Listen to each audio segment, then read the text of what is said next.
Voilà, alors bonjour. Toujours l'actualité la semaine. Doudou Montiri, Maître Loulou. Toquez rapidement. Dans ma abonné, bon s'abonner. Prochaine abonné, ceux qui vont s'abonner, c'est bon. C'est compliqué. Au tali vidéo, au partager vidéo, au single à tali à partager. Abonner, bah ça l'a toujours. Baba qui ça m'a toujours. Et on ça la biche single. Il y a vraiment un rabine belé.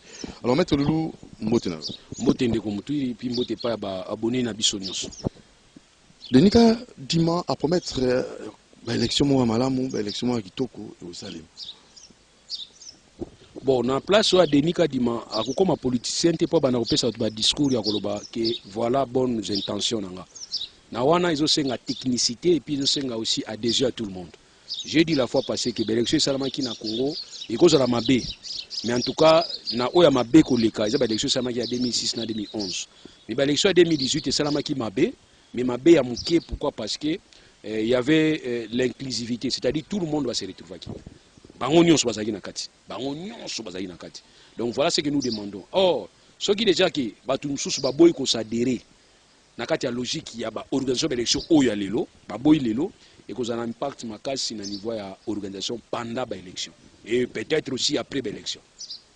Voilà, alors toquez rapidement bah sur gelé, on m'a dit. Déjà ça promet. Ça ne promet rien à partir du moment où l'État fallait qu'il y ait un système, il y a une coopération, partenariat privé-public. D'abord, il était question ça l'appel d'offres, à ça l'appel, l'État congolais n'a pas signature ya quota bon na zone kingandi et ko permettre à ce que na quota na boya parce que ndeko dudu batu musuba congolais mususu ba kweya pona monopole ou ba étranger bazalaki na surtout na domaine wana Afrique. Moi je connais un ou alelaki makasi amega ko importer ba maki dudu musu epolé là qui et tant oiseau qui utilisait même service ya biso ya l'État, c'est-à-dire cet étranger utilisait les services ya biso à l'État pour faire plier congolais par le biais domaine on les bango. Donc ça c'est ce qu'on appelle le monopole. Jamais dans le cadre de libéralisme économique où ils allaient tout bien à loi marché zali moto moko to groupe bato ba kanga secteur moko comme bango. Donc secteur ba surgelé zala ki ya bato. Si ko tambozo kota na kati ya secteur on a besoin panza yango, il faut bozala sûr na ko recréer bato ba koya déjà kala. Bato musu ba nini ba chambre fois déjà. Mais tikala ka ba obomba ikoma sec. D'abord Snell a mimisé ngambo et puis kosomba izate na niveau place ba somba kawana. Et puis, côté capé comme une difficulté, bateau a obligé bakanga. Alors, ce qu'il est à pour ça pour relancer le secteur wana, mais c'est ce que le chef d'État dit. Il a dit qu'il faut créer un millionnaire congolais. Voilà l'opportunité, nous avons facilité à créer un millionnaire congolais pour relancer bateau wana pour permettre à ce qu'il y ait des mais j'ai regretté, dans mon 1130 tonnes, bateau a dit que drapeau, baningabi. Vous savez bien. Si on calcule bien ça 42 conteneurs, il y a 40 pieds. 42 conteneurs à 40 pieds. Et nous dit 42 pieds, na 0 na 42. Oh. Vous avez une question na 0 na 42. Madame. 0 conteneur na 42. Mais 0 conteneur na 42. 42 l'équipe bien, mais à condition que 40 ans, on peut écouter la logique à Koumela. Tu vois, l'État n'est pas allé à la commerçant, mais l'État est un mauvais commerçant. L'État est un mauvais entrepreneur. Dans la compagnie Nyon Soyo Yebi à l'été quoi. Tous ces exemples on PT c'était quoi. Tous ces hommes Snell. Snell est à quoi. Bah tu vas monter Snell. Parce que sont incapables de résoudre les problèmes à clients à quoi. Mais les lois parce que les gestionnaires c'est l'État congolais. Donc moi je dis que l'État congolais c'est un mauvais gestionnaire. N'habitez qu'au moto. Parce que bien aux assos habite au moment va utiliser comme délinquance financière. Bon quand ça va finir moto, tu n'habites qu'un mauvais gestionnaire. L'État gérera très mal. L'État gère mal. L'État a calculé, il a calculé, tout ça, c'est le compagnie à portefeuille n'abîme monsieur quoi. Alors, j'ai vraiment préconisé partenariat privé public pour l'État à wana a une marchandise rendue na matadi et après si siko batu musuba ya ko didouana ngwana bazwa et puis ya ba Rolanda là Rolanda parce que l'État en a besoin de bénéficier. Il a besoin de bien-être collectif. Alors, place on a tout qui l'État a ça là. Mais et on a aussi pas na binuzani. Ça vous sali comme muké. Boyimba ka muké. Les nous avons yemba, on les a réveillés bandoki. Vous salez en boutique na bino, c'est ça la modestie même. Mais quand vous souhaitez quelque chose, 130 tonnes, on dit que bina, parti politique, il y a bambunda, ino sacré, boum boum boum, nino, mais il y a des compagnies qui ont même un navire. Mais timidement ils ont même un navire. Basoki ils ont même un navire, navire. Et puis, les nouveaux c'est pour la d'importation. Mais est-ce que nous sommes dans un état désertique? Non. Na mwanda wana. Na habité Doudou, bino ke na bino ba restaurant minene. Na habité so mona ya plat Thomson na kata restaurant minene. Thomson ne boki na Kempeski Hotel boki yo. Thomson. Plat Thomson na ya mwamba. So yoga déjà rien. Mais au moni lelo mona ba capitaine, ba sol, ba barakuda. Ya ngonde photo mimi la population na biso balia. Comme ça, oui, la net exporter. Aujourd'hui, je vous informe, il y a une société, il y a pêche à niveau, il y a Congo central, il y a des Coréens, ils ont exporté des capitaines à Bissau. Or, on peut parler de l'exportation que quand consommation interne est tondie. Donc, ça dit, que les tondi, ou est la miette, ou les totines de Kango, na toujours mambongo. Mais eux, ils ont importé pendant que Bissau est toujours importé. Alors, je ne sais pas la balance commerciale pour Tchandengini.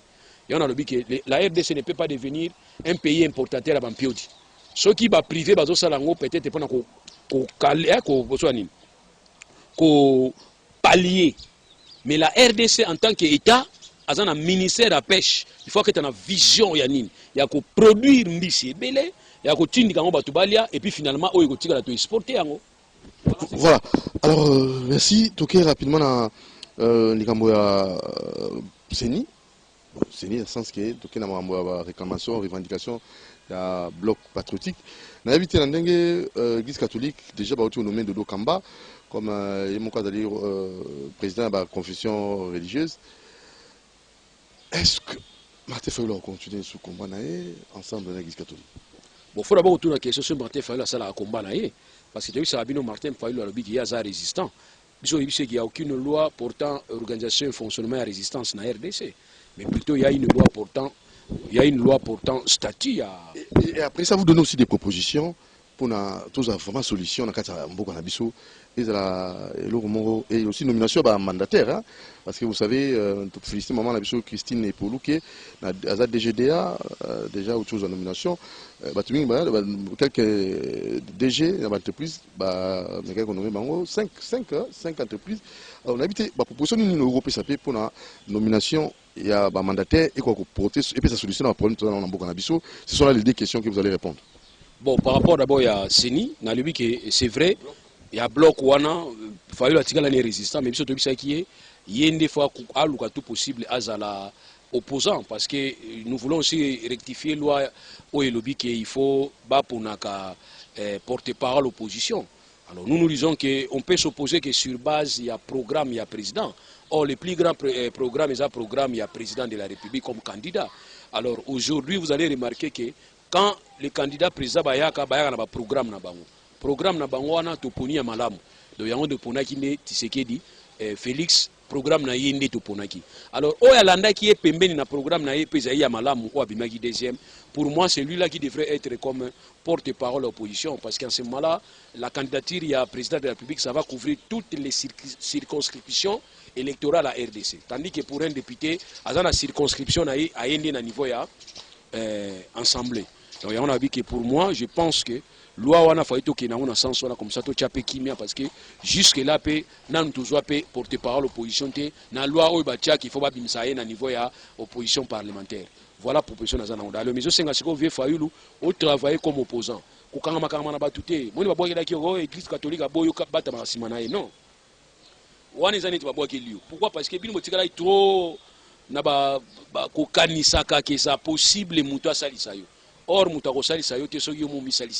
donc voilà pourquoi nous disons tout simplement qu'il y ait une opposition qui va s'organiser. Et cette opposition, opposition va nous détruire. Non, nous ne voulons pas cette opposition. Mais une opposition, il y a dit au lobby makanisi, au lobby makanisi. Au lobby makanisi, c'est ce qu'on appelle le contrepoids.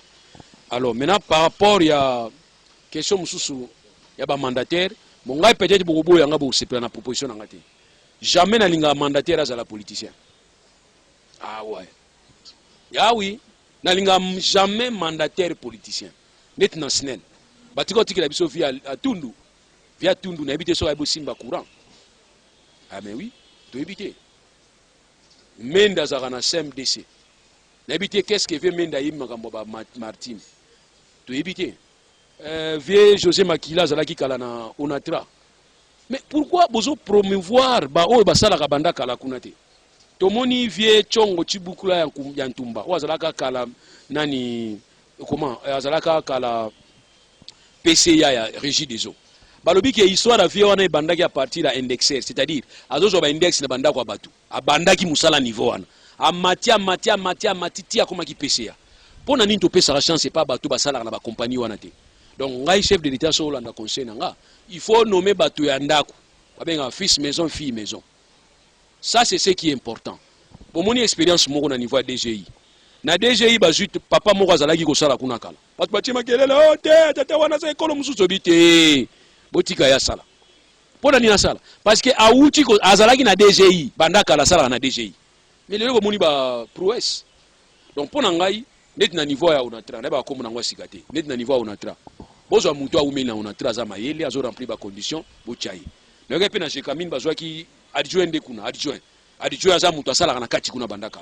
Donc toke na promotion ya kozwa bana ya ndaku oya konumaka ba politicien musala mpunda bozo sala mais ya kozwa bana ya ndaku vous allez remarquer que vous m'appelez attention parce que moi on ndako banda miso banda 79 ayeba ina batunyo sokuna bayebi malamu na ye so bozuye bonomeye bomoni ndenge ba travailleur o baza ba collègue na kala baza na confiance ya ko travailler ba grève mingi pe ko sila sila na entre bango yango na biki na ko tel ba portefeuille bo mona ba konomé ba ndeko na bango ba camarade na bango ba beti mbunda o abetaka mbunda bien na kati ya parti to ya betaka makofi makasi soki marche ezali to ya pelisaka ba pine soki marche ezali.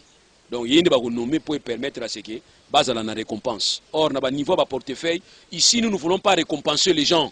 Tonito cha moto yo akoki na bisika na ye. Mettez les hommes qu'il faut à la place qu'il faut pour permettre à ce que tous ba solution. Voilà que makamna roza na niveau ya proposition yangwana et vous allez remarquer avec ce système ça risque da otobenga nini et ko risquer ko absorber ba tension o ezali ko observer na niveau ba compagnie mususu na cadre de la revendication sociale parce qu'ils vont se dire celui-ci c'est un fils maison celui-ci a eu ba passe na biso et to ko porter solution ensemble na ye. Voilà. Alors, on a évité au PC la proposition pour la Kimekota, la politique na biso, ça viendra avec trois questions apparemment. On répond à des mais seulement au bonhomme Moramboliki na Assemblée nationale entre Mbosso na de lycée Sanga. On a évité yo en tant que mon mboka avenir nous remettre. Bon, monde bomiga délinquance financière. Si vous voyez Mbosso quand ça va finir ba mansani ba délinquant. On peut voir Mbosso pas zone ici, yopé. Mais quand on dit délinquance financière, c'est par rapport à la violation, il y a Mibeko où ils allaient corriger finances publiques. Et dans Mibeko, ils allaient corriger finances publiques. Chapeau na union sur ali, on te benga budget. Donc budget c'est la prévision, n'est beaucoup sur la mbongo et quota, n'est beaucoup dépenser mbongo. Et aussi des affectations. Quand vous affectez, vous payez si vous avez limite naï. Tant que vous avez des difficultés, vous avez réduction, on te benga réduction budgétaire. Dans le cas de la réduction, quand il y a une réduction pour avoir mbongo et kokite. Aujourd'hui, je suis très content. Je sais que la réduction pour la mbongo et les cani. Mbongo et les cani. Mais maintenant, gestion nango. Il y a un monde qui est bien tenu pour benga délinquant. Bien tenu. Mais tu peux être aussi normal, papa moko malamu, ou benga ba criminel en col blanc. Hein? Mais vous êtes criminel aussi, non, vous êtes criminel en col blanc. C'est-à-dire que vous êtes détournement intellectuel. Vous êtes intellectuel quoi. Vous comprenez? Et on te dit que vient de comprendre qui terme on a été via linga qui Sesanga a retiré Moana. Bon, c'était quand même simple qu'il a Sesanga. Alors ça va, je prends acte et il aussi là nango. Bon, VP fallait payer azon c'est l'année Sesanga parce que mon to que retirer c'est retirer. Alors, il est pas se retirer qui naé. Sesanga pas se retirer qui mon ngatika qui micro ça qui naé. Alors, si vous discutez comment ils sont nés, via lobby, c'est ça, lobby, via lobby, il y a peut-être des problèmes, il y a un problème grave. Comme ça, il y a un c'est ça, pourquoi ils sont députés, ils sont dans niveau poto. Donc, lobby, au moins, que type azo kanda député Matelemi. Ayo boto la micro pas ya mutazoloba. Mutazoloba talibo coup, nan bo mona monter. Est-ce que bakanga batukuna? Non, ce malobelobi, ba muscle bien sepé là, ba muscle sepé, ngana otinika bangote. Mais na mona ki ke pays musuba sala kana bango ngo, ezaka gravité. Mais ce qui est important, Viemboso bazwa ki opona âge na yo. Wanto rappela Viemboso. Tango bandai mandature kuna tango ka. Mboso. Viemboso na benga vie. Viemboso bazwa ki opona âge na yo. Notre vie. Vie na biso, bazwa ki opona âge. Sali la âge. Abengi Mboso. On dit va na mboka. Mbosso. Mère wana non on dit batanga chi mona Vemboso. Donc ça dit on a dit que Vemboso fois ça la mingi âge na parce que on ne peut pas comprendre ça que au ça la discussion particulière na ba o bazali koloba. Yo za na malobaka moko. Chers collègues, je te retire la parole. Ils ont appelé un système moko boye, même bouton moko boye. So moni muto alobi lobi kuna ozoni ngo retirer parole ngate ufinika bouton wana. Bala moko micro pe katani. Bo sala ngo pe ndenge wana. Ba technicien. Ba technicien bo sala ga poids. Ezo yokana na nguti. Biluza ko musanga. Oh Denis c'est ça zo batanga zo kende. Ezo ko nibo yokana. Bino ba technicien bo sala yideni.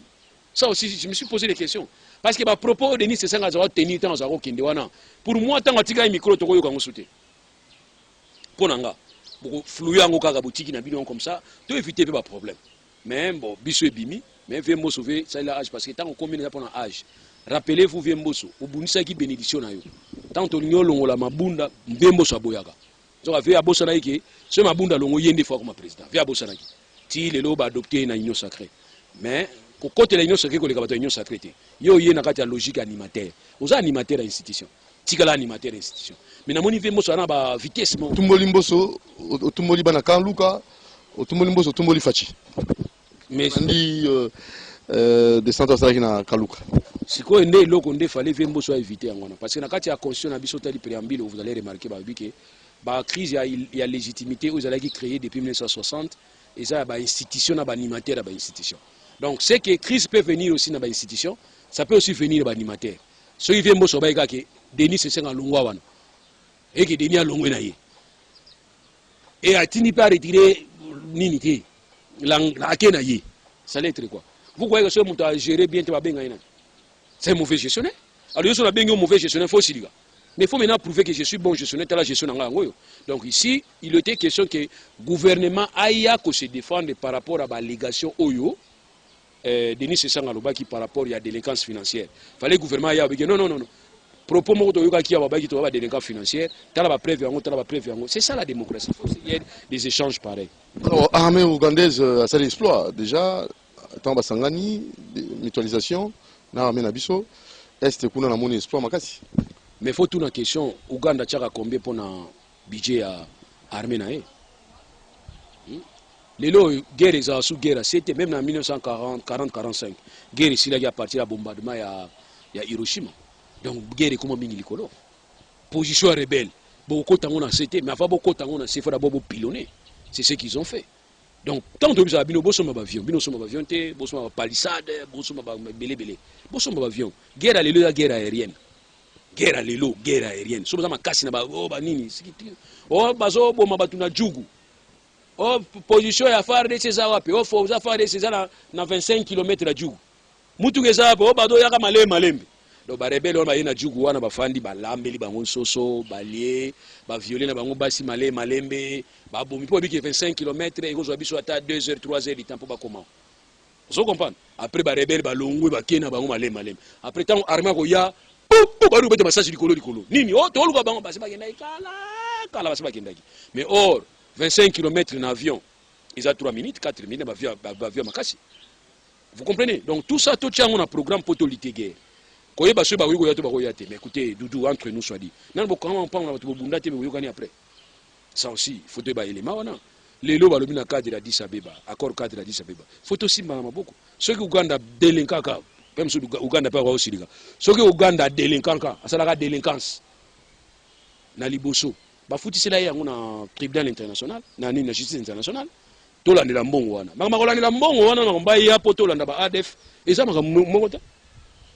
Tant on a vu ça que pour nani est à RDC insécurité zali mais ouest à Rwanda ya Rwanda ouest ya Burundi ouest ya Uganda kimie zali les autres réponse ADF ba ko bombarder na kati ya Kampala ba revendiquer pe biki biso nde ba ADF to uti na RDC yango moni lele komyo to yoka na RDC to landela bango siko biso to boya et comment net biso to soutenir ba ADF oh biso beto linto zo solution biso ba kinoa to lo ba mingi yao comprendre bato belé ba lo ba mingi na ba coin bozali na ba poto to na ba kina bato fani makelele mais o bato bazo vivre kuna za yango te yo zali abana ba ke classe mais kuna kotinda mwana na classe zo tuna mwana kei azongi eno zo tuna madame mwana azongi et puis na bité zubi oyeba na r na kota ba ki r c'est kuna ko devisa mutu mbongo za pasia poto bité gere banda mkoloni bo o futa nyonga na koteni ya na biki kuna problème ezali Ah, problème est. Alors quand nous allons commencer à faire des analyses, il faut tout ça l'analyse par rapport à problème ezakuna.